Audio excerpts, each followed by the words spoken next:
Doesn't matter who I am.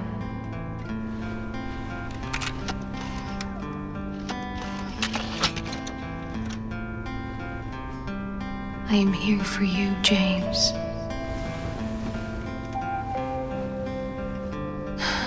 See? I'm real.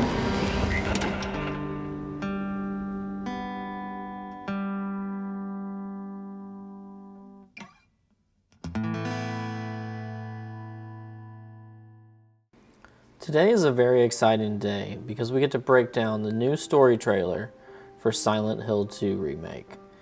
And this is probably my most anticipated game of the year. I'm a huge Silent Hill fan.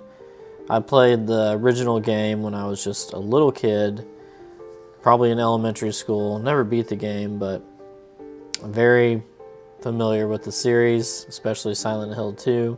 I made a video about Silent Hill 2 earlier this year, how it gave me closure.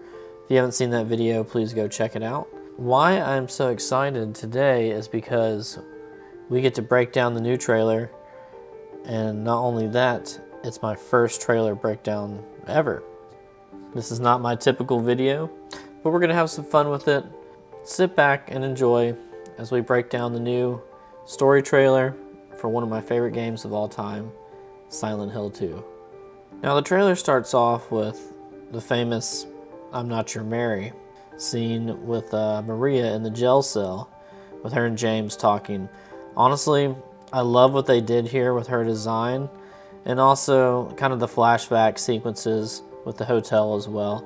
Thought they did a really good job kind of keeping that aesthetic very close to the core of the original game. Not to mention just that opening sequence when James comes out of the restroom looks so good with the wind blowing and the trees, and then they cut to that beautiful shot of the street of Silent Hill.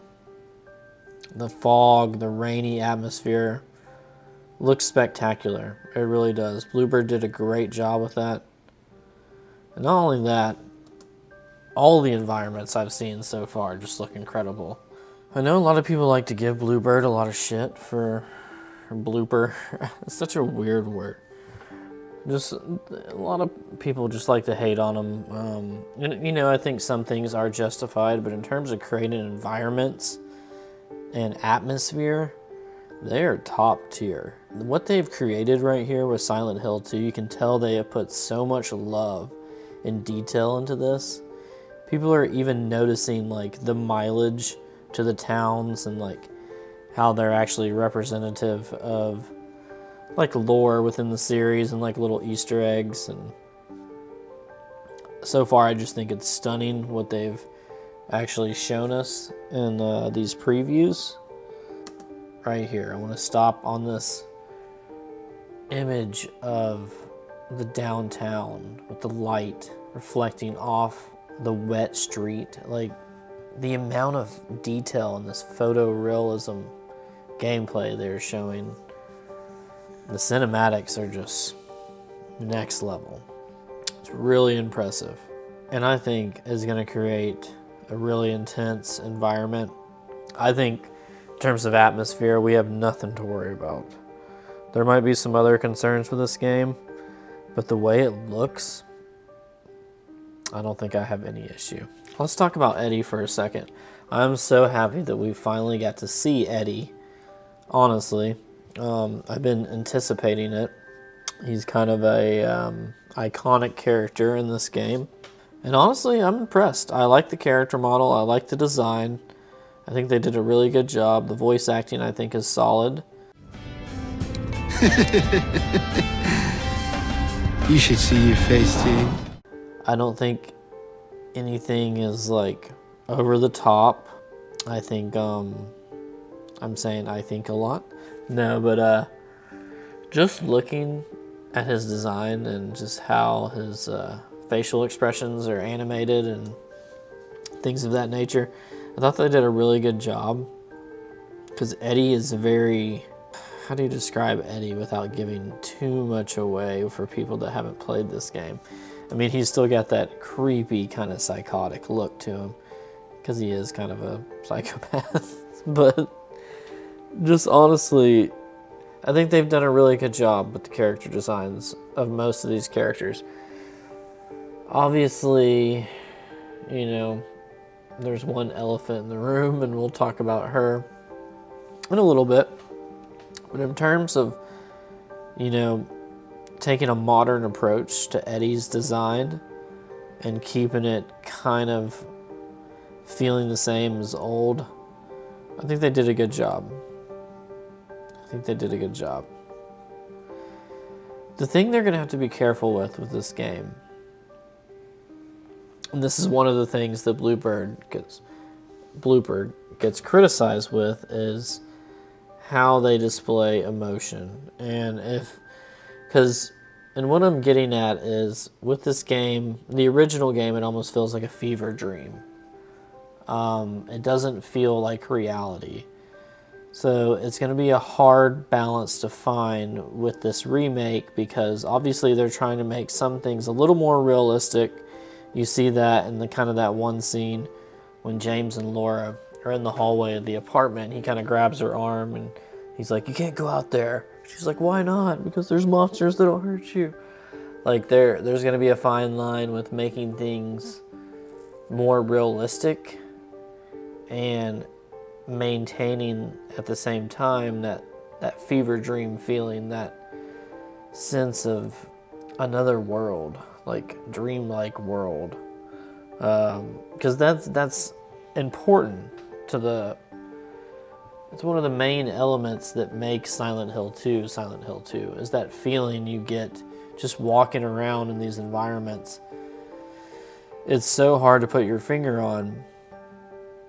Not everything makes sense, and you need to keep elements of that, I think. You need to keep enough of those around to maintain how this game should feel. So I think that's going to be one of their biggest challenges with these characters. And I'm hoping at the same time that they don't tone down anything, especially kind of the underlining sexual tension with James, and like all the weird sexual stuff with the game. I want to see how they approach that for quote-unquote modern audiences. And I know a lot of people are concerned with that, and I think that's rightfully so. I think that's where our concerns should be. But I think if you're going to remake this game, you gotta fully commit. You can't be 1 foot in. You gotta go for it.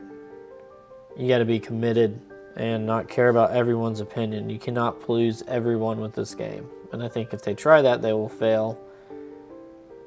If they respect the classic fans that have been with the series, and welcome new fans with something that's accurate and represents the original. Because even the new fans that come in, I want them to have that same experience that we all did who played the original game back in the day. It's going to be hard to replicate that, but I think we have a good chance to do it with this remake. I'm seeing enough things about it that I like.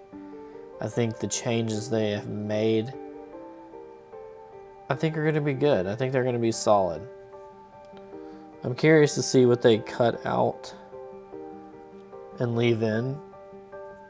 Obviously, I honestly think it's going to be a little bit longer than the original.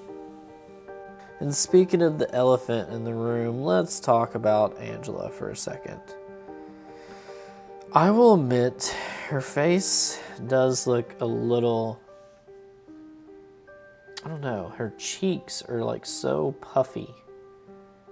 It's almost like she's like a little chickmunk harvesting nuts for the winter. And it's taken me, she's the hardest one to get used to, honestly. She's the one that has got a lot of criticism, and I think some of that's rightfully so. I think what they've done with James, like his redesign, and then also Maria, I think they've done a really good job with. You can tell, I remember like the earlier trailers and the earlier gameplay we saw, both of these character models have progressed into what they are now. And I really like what they've done with James. I think they've kind of found a happy medium between the old game, the original model they released, which looks much different than the current one. But I think they found a good balance in between those two, if that makes sense. I don't know if anyone else has noticed that, but I think his character model looks pretty good. Everybody's does, besides Angela, in my opinion. But who knows? Maybe when I actually play the game, I'll feel a little bit different. But I don't really have any gripes with what I've seen. I'm very excited to play this game, and I'm glad that other people are kind of coming around to it. I also think the gameplay elements they've shown look pretty solid too. There's the dodge mechanic, and obviously, gameplay, gunfire and melee combat is going to be one thing, and your finishing move where you kind of stomp people and hit them with the pipe on the ground. All that stuff looks, pretty good. Silent Hill was never really known for its combat, but I think if you're making a game in 2024, the combat's got to be pretty decent, especially when you're going up against other titles like Dead Space and Resident Evil and so on. Yeah, I think this is really going to be a win for survival horror in 2024, because we have this year's been very dry for horror compared to last year. So Silent Hill 2 honestly could save the day in that sense. We'll see what happens though. I hope you guys enjoyed this video. I hope you guys enjoyed kind of a rough little breakdown of me just talking about the game, what I think about it, what I think about the story trailer. Honestly, everyone has their opinion about this game, and they will continue to have it, and it's not gonna impress everybody. Not everybody's gonna like it. Honestly, I think it's gonna be pretty fun to play. I have the original game for PlayStation 2 and Xbox, and that's not going anywhere, so I can always play the original. The remake is not going to destroy the history of that game or anything like that. It's still beloved. And so comment down below your impression of this new story trailer and what your thoughts are on Silent Hill 2. Are you going to pick it up? Are you going to wait for a sale? Do you have no interest in playing it? I highly doubt that since you're watching this video, but make sure you give this video a like, comment down below, and hopefully I'll see you in the next one. Stay blessed.